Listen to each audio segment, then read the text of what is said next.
Assalamualaikum warahmatullahi wabarakatuh. Hari ini kita akan lanjutkan materi pembelajaran IPA di SD dengan membahas modul 6 tentang pembelajaran IPA terintegrasi. Bersama saya Erlin Mariani selaku tutor pengampu mata kuliah pembelajaran IPA di SD. Adapun pada kegiatan belajar 1, kita akan membahas pembelajaran sains terintegrasi. Dan pada kegiatan belajar 2, kita akan membahas tentang bagaimana merancang pembelajaran sains terintegrasi. Adapun tujuan perkuliahan hari ini adalah: yang pertama, mahasiswa dapat menjelaskan pengertian pembelajaran terintegrasi. Mahasiswa dapat menjelaskan tujuan dan prinsip pembelajaran terintegrasi. Mahasiswa dapat menjelaskan kelebihan dan keterbatasan pembelajaran terintegrasi.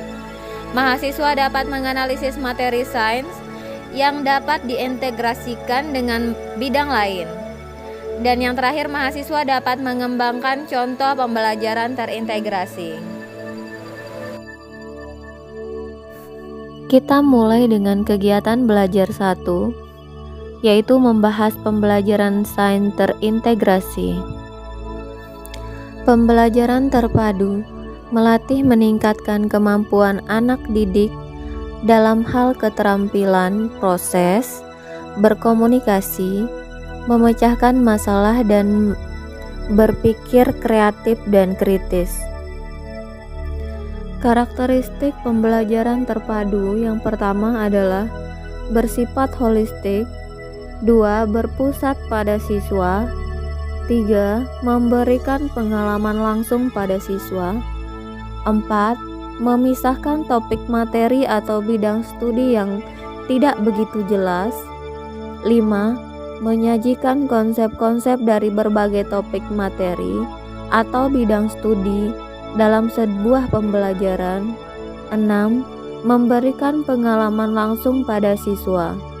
Model-model pembelajaran terpadu yang pertama, model dalam satu disiplin ilmu, model antar disiplin ilmu, dan model lintas lingkup pembelajar.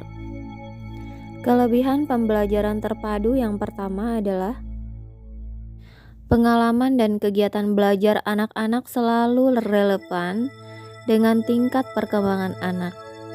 2. Kegiatan yang dipilih sesuai dan bertolak dari minat dan kebutuhan anak.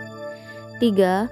Seluruh kegiatan lebih bermakna bagi anak, sehingga hasil belajar akan bertahan lebih lama. 4. Menumbuh kembangkan keterampilan sosial anak. Pembelajaran terpadu secara garis besar dibedakan menjadi 2. Yang pertama intrakurikulum dan yang kedua intradisiplin dan interdisiplin. Intradisiplin mengintegrasikan topik-topik, konsep yang terdapat dalam satu rumpun bidang studi. Misalnya IPA terdiri dari fisika, kimia, biologi. Walaupun pembelajaran IPA di SD tidak ada pemisahan yang jelas antara bidang tersebut. Selanjutnya interdisiplin, yaitu mengintegrasikan topik atau konsep dalam berbagai disiplin ilmu. Berikut ini adalah bagan pembelajaran terpadu intradisiplin ilmu, yaitu pada pembahasan tentang air dapat dikaitkan dengan ilmu biologi, fisika, dan kimia, yaitu masih dalam satu lingkup IPA. Dan yang berikut ini adalah bagan pembelajaran terpadu interdisiplin ilmu, di mana pembahasan tentang air dikaitkan dengan matematika, lingkungan, ekonomi, wujud zat, bahan kimia, sosial dan budaya, dan juga biologi. Kita lanjutkan materi dengan kegiatan belajar 2, yaitu merancang pembelajaran IPA terintegrasi. Sebelum melanjutkan, kita perlu menjawab mengapa perlu inter dan intradisiplin ilmu dalam pembelajaran, dan bagaimana menyiapkan pembelajaran secara inter dan intradisiplin ilmu di SD. Inter dan intradisiplin ilmu dalam pembelajaran perlu diterapkan agar pemahaman peserta didik terhadap topik lebih bermakna. Karena topik kegiatan yang disajikan lazimnya berkaitan dengan kehidupan sehari-hari atau dunia anak. Yang kedua, pengembangan keterampilan proses lebih baik karena sajian bahan pelajaran tidak berkotak-kotak oleh pemilahan mata pelajaran. Lalu menghindari penyajian materi yang berulang yang menyebabkan peserta didik bosan. Bila penyajiannya secara terpadu atau terkorelasi, pengulangan itu dapat berupa penguatan atau kelanjutan materi. Tetapi kalau disajikan secara terpisah, dapat merupakan pengulangan yang tidak diperlukan. Yang keempat, memungkinkan penghematan akibat perencanaan yang terpadu dari beberapa topik berbagai mata pelajaran. 5. Pembelajaran akan lebih menarik dan menantang. Berikut adalah langkah-langkah menyiapkan pembelajaran secara inter dan intradisiplin ilmu. Yang pertama, menentukan salah satu bahasan dari GBBP yang dapat dikaitkan dengan bahasan dari mata pelajaran lain. Lalu mencari pokok bahasan atau subpokok bahasan dalam CAU yang sama dari setiap mata pelajaran yang berkaitan dengan topik yang akan diajarkan. Bagi materi yang tidak dapat dilintaskan, jangan dipaksakan, harus diberikan pada jam mata pelajaran yang bersangkutan.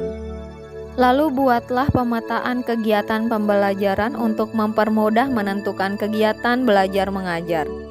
Berikut ini adalah contoh pembelajaran IPA SD kelas 3 secara interdisiplin ilmu. Topiknya adalah tentang udara bersih dan udara tercemar, dikaitkan dengan mata pelajaran bahasa Indonesia, yaitu dengan membaca cerita, kemudian menyusun atau menjawab pertanyaan, lalu bermain tebak-tebakan, menceritakan pengalaman yang menarik, dan mengamati lingkungan. Selanjutnya dikaitkan dengan kerajinan tangan dan kesenian, yaitu dengan gambar imajinatif dan notasi tinggi nada.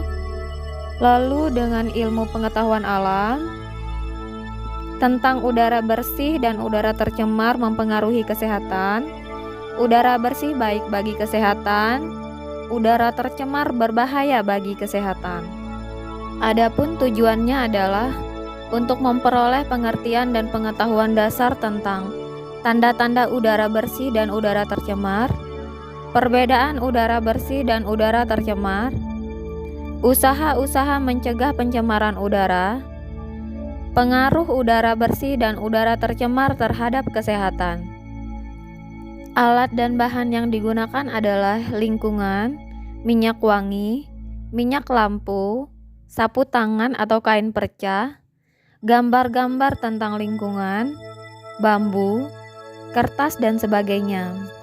Lalu sumber bahannya GBPP, buku paket, buku pedoman, dan buku sumber lain. Adapun kegiatan belajar mengajarnya, yaitu kegiatan tanya jawab yang dilakukan secara klasikal. Contoh pertanyaannya adalah, untuk apa kita bernapas? Apa yang kita hirup waktu bernapas? Udara yang bagaimana yang baik untuk bernapas? Apakah udara di sekitar kita bersih? Mengapa? Mengapa bernapas melalui hidung lebih baik daripada melalui mulut? Lalu menguji kemampuan hidung mencium bau tertentu. Seperti pada gambar di bawah ini, 2 lembar kain perca diletakkan agak berjauhan, salah satu ditetesi minyak wangi dan yang lainnya ditetesi minyak lampu. Bagaimana bau masing-masing kain perca? Bau apa yang menyegarkan? Mengapa? Bau apa yang paling kuat? Selidikilah. Tanda-tanda udara bersih dan udara tercemar. Pengamatan langsung untuk mendaftar tanda-tanda udara bersih dan udara tercemar secara kelompok. Kemudian hasil pengamatan ditulis pada daftar. Berikut ini adalah contoh daftarnya. Kemudian menggambar tempat-tempat yang berudara bersih dan udara tercemar secara berkelompok. Kemudian menceritakan gambar yang dibuat dan dijilid menjadi buku cerita bergambar, seperti contoh di bawah ini. Selanjutnya bermain peragaan. Alat permainan yang digunakan yaitu kartu bertuliskan penyebab udara bersih dan udara tercemar, nomor untuk undian, karton tebal atau triplek.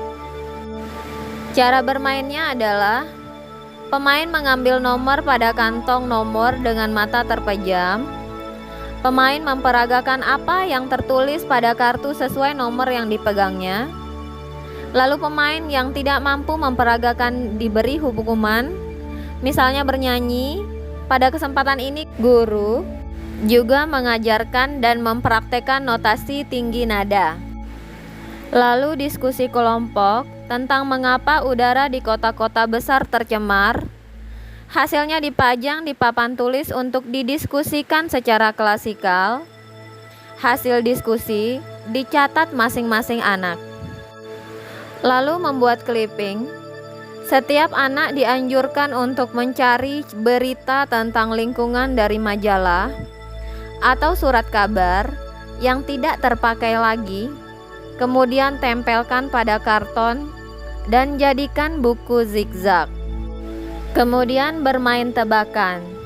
Alat permainannya, kelompok anak laki-laki menuliskan perbuatan-perbuatan yang mencemarkan udara pada potongan-potongan kertas.